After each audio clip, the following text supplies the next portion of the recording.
প্রশ্ন আমার ছিল, আমি নামাজ পড়তে পারি, ঠিক আছে, জি আমি রুকু করতে পারি কিন্তু সেজদা করতে পারি না, এক্ষেত্রে আমার করণীয় কি আছে আপনি জানাবেন। জি আপনাকে আমরা জানিয়ে দিচ্ছি। আমাদের মুফতি সাহেব জি আছে।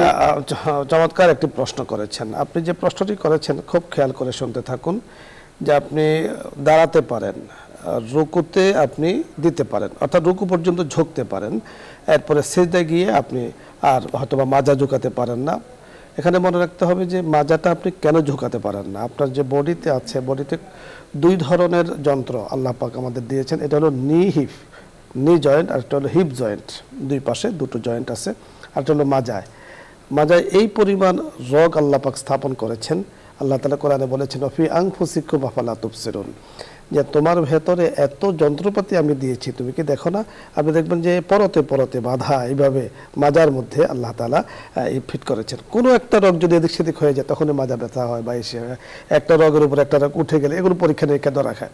তা আপনার এই সমস্যার কারণে যদি মেজর সমস্যা, এগুলো বড় সমস্যা, এ ধরনের সমস্যা তো আপনি বুঝতে পারবেন পরীক্ষা নিরীক্ষার মাধ্যমে।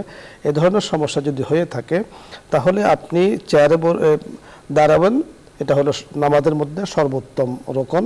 দাঁড়িয়ে আপনি সূরা কিরাত পড়বেন, রুকু করলেন, বাকি সেজদা যাওয়ার জন্য আপনি সাপোর্ট নেবেন চেয়ারের সাপোর্ট নিয়ে আপনি ইশারাতান সেজদা করবেন। এখানে মুফতিয়ানে কেরাম একটু বলেছেন, জাদিদ অর্থাৎ ওলামায়ে কেরাম যারা বর্তমান জমানাতে আছে, ওনারা গবেষণা করে বলেছেন যে কোনো মানুষ যদি এতটুকু ঝুঁকতে পারে চেয়ারে বসেও, যে তার জমিন থেকে 14 ইঞ্চি উপর পর্যন্ত তার থাকে, তাহলে এখানে একটা টেবিল দিয়ে ওর উপরে উনি সেজদা করবেন। আর যদি এর থেকে কম ঝুঁকতে পারেন তাহলে ইশারা করে সেজদা করবেন। তাহলে আপনি বুঝতে পেরেছেন মাসালা কিন্তু আমরা পুরোটাই বলে দিয়েছি। আসলে আপনি কতটুকু ঝুঁকতে পারেন সেটা তো আপনার বিষয়। যতটুকু, যদি আপনি 14 ইঞ্চির কমে ঝুঁকতে পারেন তাহলে আপনি কোনো সাপোর্ট সামনে পেশ করবেন না।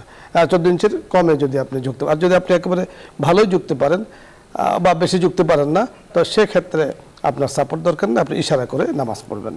আশা করছি আপনি বুঝতে পেরেছেন।